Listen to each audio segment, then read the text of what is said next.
Hi everyone, thanks for joining me on my channel today. Today we're going to be talking about a hot debate in today's world, and there's so many different ways you can look at finances and personal finances. It's really one that can be a little hard for some people that don't necessarily like to deal with money or want any part of it. But it's something that it's extremely important, and it affects all other areas within wellness and how we feel, and just overall just helping us be more relaxed when situations do present themselves. But this is my first video, so I just wanted to say thank you for joining me. Please help me out by commenting. I'd love to hear any feedback at all from the videos. As well as please like it, subscribe, and I'll be trying to upload videos each day, starting out here, just everything related to health, fitness, personal finance, retirement, index funds, mutual funds, anything along those lines is what we'll be discussing on my channel. So if I can help you in any way, please let me know. For the purposes of today's video, it's going to just be on very basic how we can increase our net worth, and just some tips, basic tips to get you there. Again, this is just what has worked for my family and I, and what we do personally. It's just some tips, not anything that you have to do yourself. Just some things that have worked for us.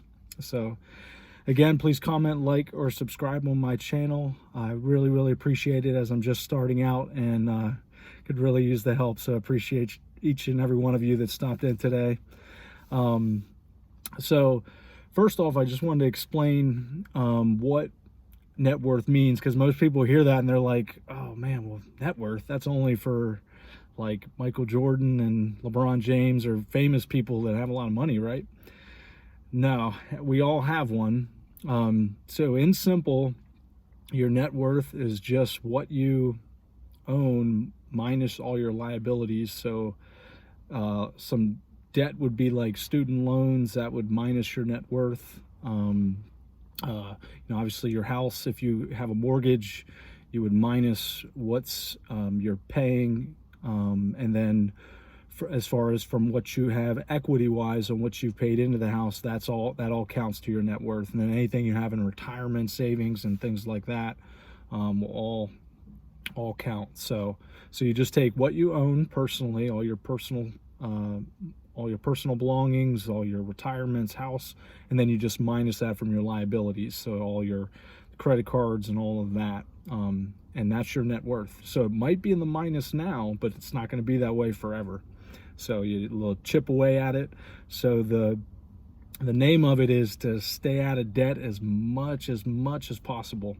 So if you can't pay for it with cash, and you can't do it right then and there, don't buy it. The couch, the new refrigerator, the bike you absolutely feel you need, just stay away from it for now. Not to say that we can't have those things and enjoy those things. That's a huge part of money and just what you work for, but we want to do it in a very thoughtful way. So as much as you can stay out of debt, and I'll talk about that more in other videos, but for the purposes of today's video, it's going to be mostly just on some tips and steps on how we can get started. So again, personal finance is very personal. So if you don't feel comfortable with it, if you are unsure, always come back to your significant other, discuss a purchase. I know for me and my wife, before we buy something, we use the 24-hour rule. We wait a day, we go back to it, we discuss it. Is this something we really need? And 9 times out of 10, it's that impulse, or that's something like, nah, we don't need that. It's not doing us any good, but just accumulating more stuff.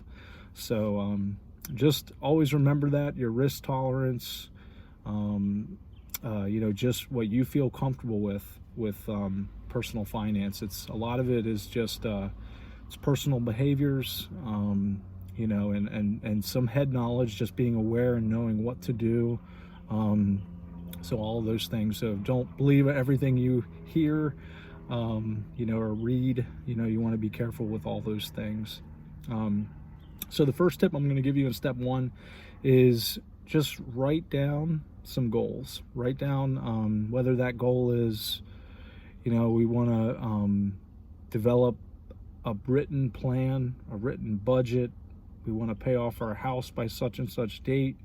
We want to, have a sinking fund for this new car that we're not going to purchase on payments. We're going to pay for it outright, or anything like that. Just write it down, because I always use the saying, if it's not written down, it never happened. So always think about that. So if it's not written down, it never happened. It's not a goal that you're going to be working towards.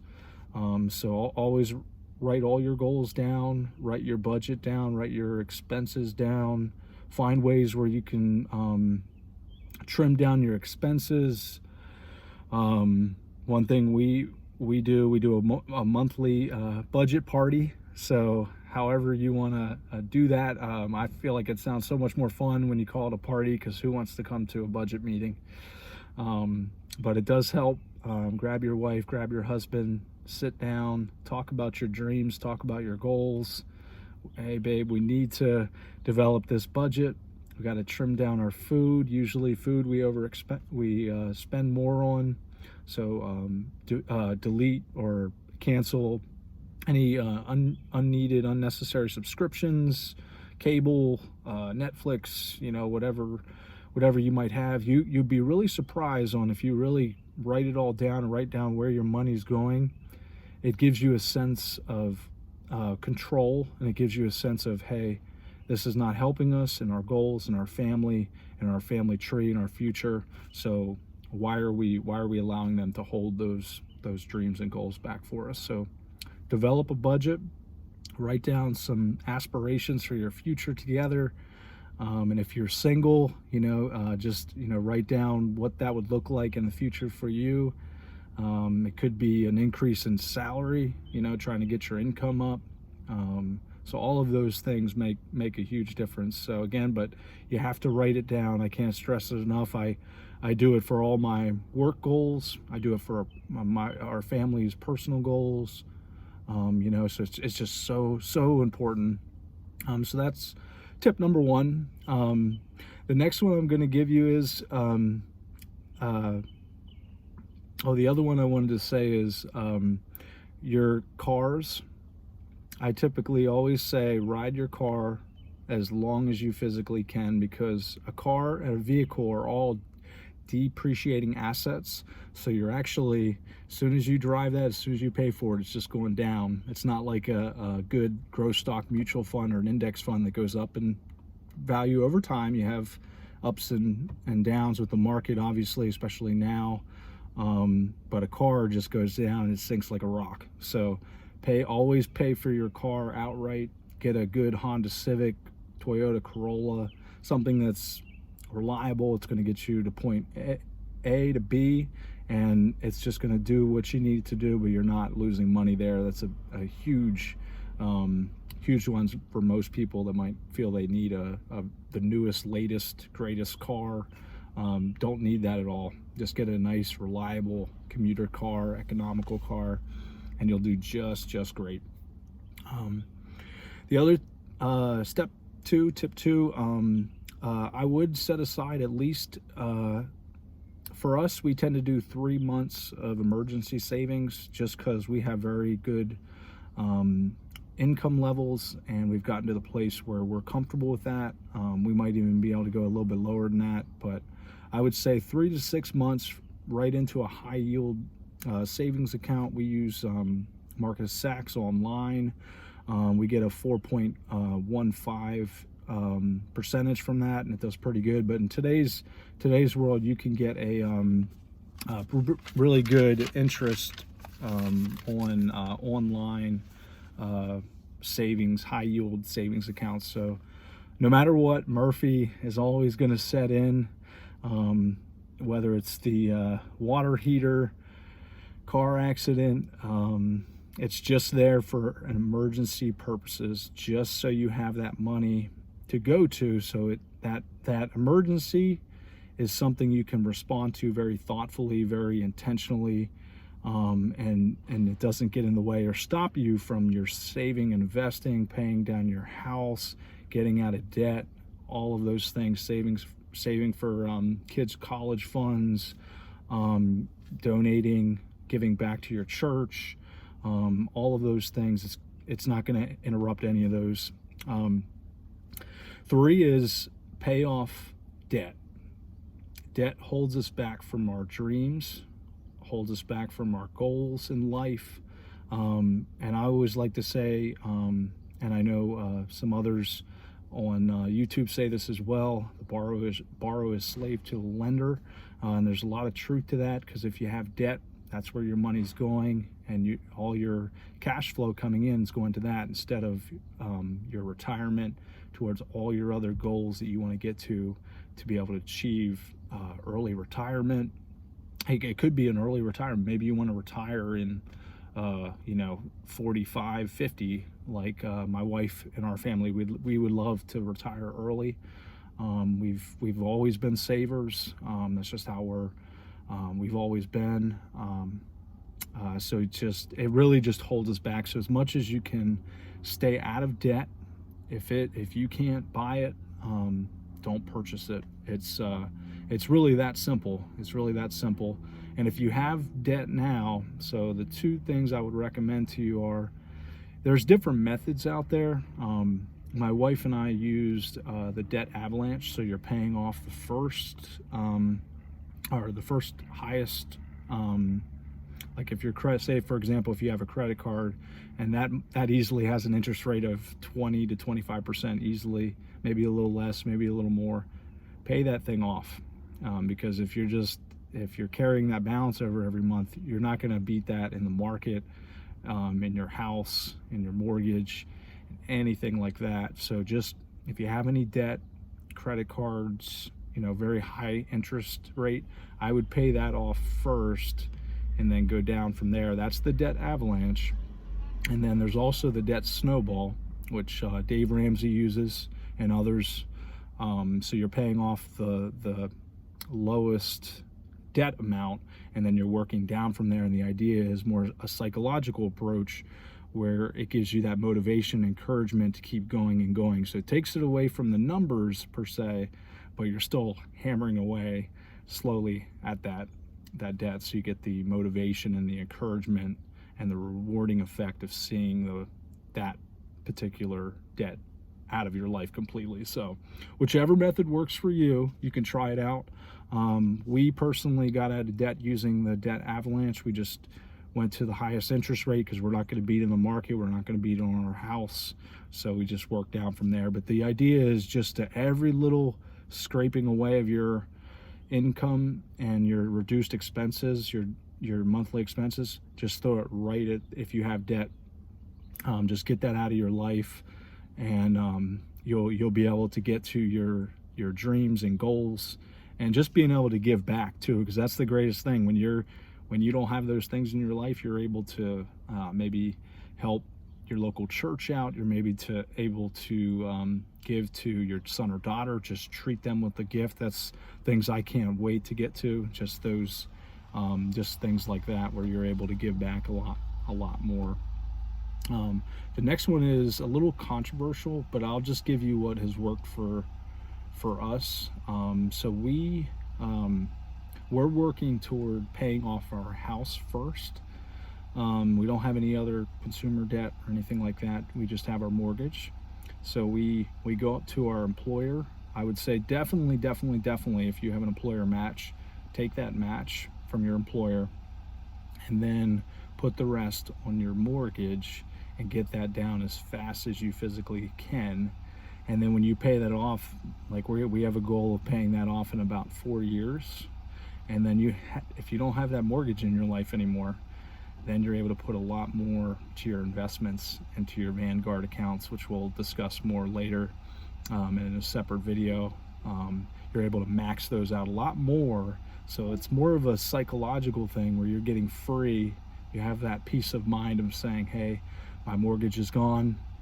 And you could put a whole lot more to your investing later on. So that period maybe where you had only 10% maybe going into your retirement, 10 to 15%, you're going to be able to add a lot more up to, I would say, anything above 25 to 30% is wonderful to be able to retire early, retire comfortably, and just be financially independent, which is something we all want to work towards, and our money.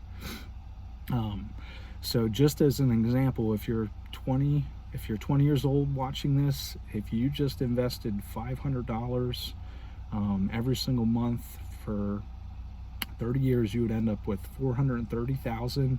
30 years, you end up with $1.4 million, and then 40 years, $4.3 million. So that gives you an idea of the importance of investing and really letting the market and all that money work for you. So that's the whole idea is with investments. It's going up. Obviously, they're down right now with the market and interest rates and all the things that are going on in the U.S. and other countries. It's impacting that, but history has always shown us that it will recover, will bounce back out of this, as long it's more of just feeling what you're comfortable with. And a good idea is to not necessarily hire an advisor, but you can schedule appointments with them, and you can really get some great tips for them, which kind of leads into my next one. We really like Vanguard. Vanguard does a really great job with index funds and ETFs, where you can invest a small amount into all the best top companies in the United States. Say, for example, the S&P 500 fund. You're investing a small piece into Microsoft, into Amazon, into Google, into Tesla, some of the main ones that you guys have all heard before. And then you're relying on them, which are the top companies, top, fastest, largest growing companies, and you're just getting a little piece and just watching your money grow from there. So, and history has always told us, I know right now this is where more of your risk tolerance and what you feel comfortable with personally, but the market has always shown that it has bounced back from this. So we don't look at our accounts, we invest, because right now it's really at a discount to get it right now, the way the state of the market and the economy and where it's at. So don't let that discourage you to still invest.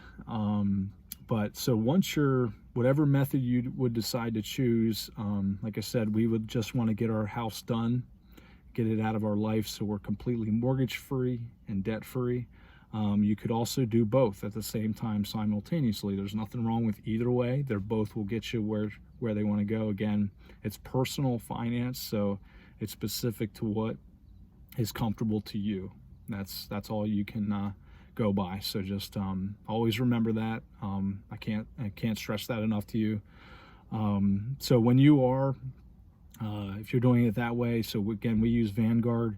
I would recommend at least 15 to 20% of retirement contributions. So that's starting with a Roth IRA, where you're paying taxes now and assuming taxes are going to go up over time, which history has shown us that. So I would recommend maxing out, obviously, your employer retirement, and then maxing out Roth IRA with Vanguard. You could put it in, for example, like VTI or VOO, which is, again, the top companies. VOO is a little over 500 of the largest companies, and then VTI has thousands of different stocks. They have large cap, medium cap, small cap, all in one fund. So they're both great to use. And Vanguard can certainly help you with that too. That's what my wife and I do personally. We invest in those funds, and I'll do a separate video more on talking about ETFs and index funds and just a little bit more about them as well. And the next step would be to, if you have children, I would recommend putting a small amount into a ESA or a 529 plan, which is just a college savings plan. Even if you started with $100 a month, is a great start point. When they're born, if they're already If you're a little late on that, that's okay. There's no problem. You could still open up account with Vanguard or Fidelity. All of them are great, and they have set funds that you could put it in, more aggressive funds, more average funds that are less aggressive depending on your risk tolerance. And then you can watch that money grow, and just you could set it up on automatic payments just like you would do with your retirement contributions.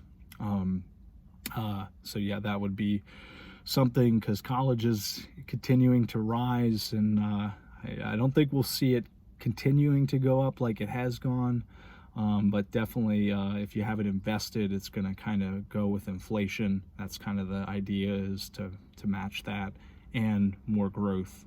I know we opened one with Vanguard, and it's already done very well for us, even in the midst of the market. Yeah, I'm a huge fan of Vanguard personally. Not that you have to use them, just something that we do personally.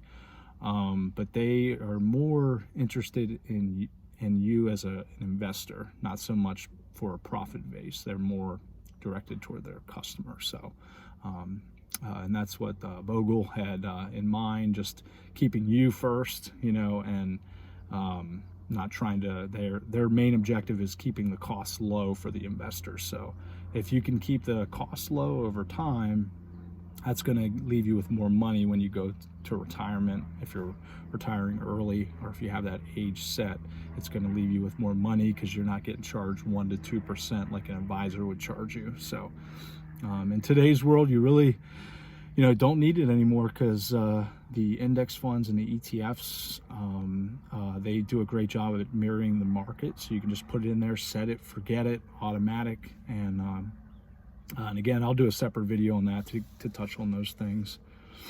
And then 7 is, if you didn't decide to already pay your house off by now through all the steps, I would recommend paying off your house. It's just, pay off your home early. 15-year, 30-year, you can, interest rates were at an all-time low there. I know for ours, we got 3.875 when the market was good to take it out. So you refinance might help bring that down. You can look into that as an option. You can flirt around, but the interest rates now I think are hovering around 7 to 8%. So you might already have a good one, but that's a way you can also bring your monthly interest down, is to refinance that.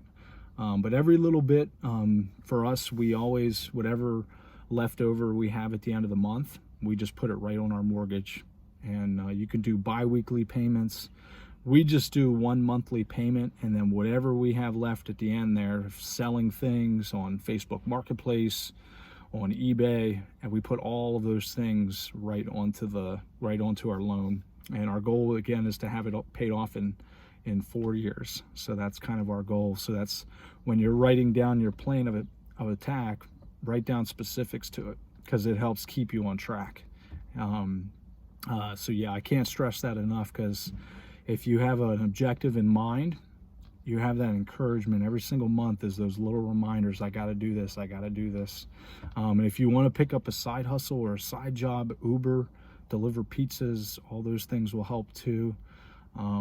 If you're on YouTube, you're growing your account like I am trying to do, that is all gonna make a difference, so you can get and stay financially aware. Financially, something we don't talk about a lot is just that financial piece in schools, but it's really, really important. And I think it's it really impacts our life in every single way. It's not always the funnest to talk about, but when you don't have debt from your house, from student loans, through credit cards, through cars, it really takes that anxiety for us, and I'm sure for you guys as well.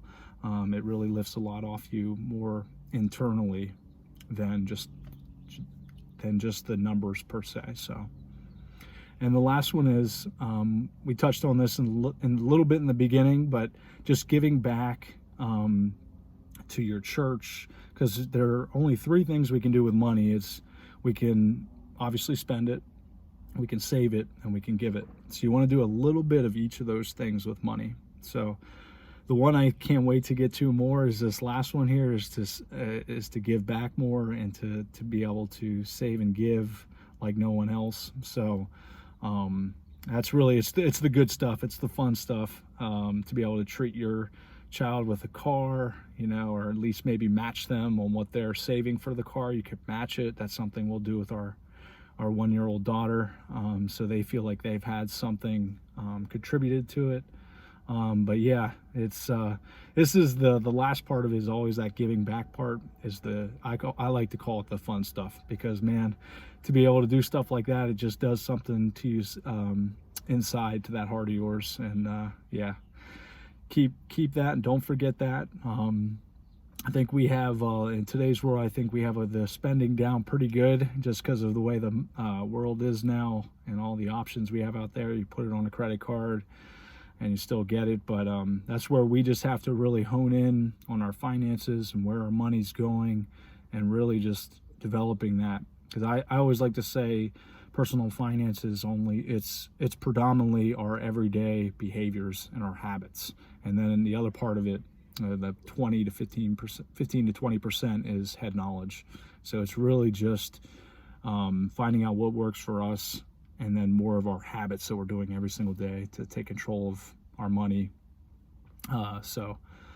I hope you found this video useful. If you did, please comment, like, subscribe. Again, I really appreciate it. I'm trying to help as much as possible with health, fitness, and personal finance. It's stuff I've always enjoyed, stuff I do every day. So I appreciate you staying to the end, and I'll see you around again.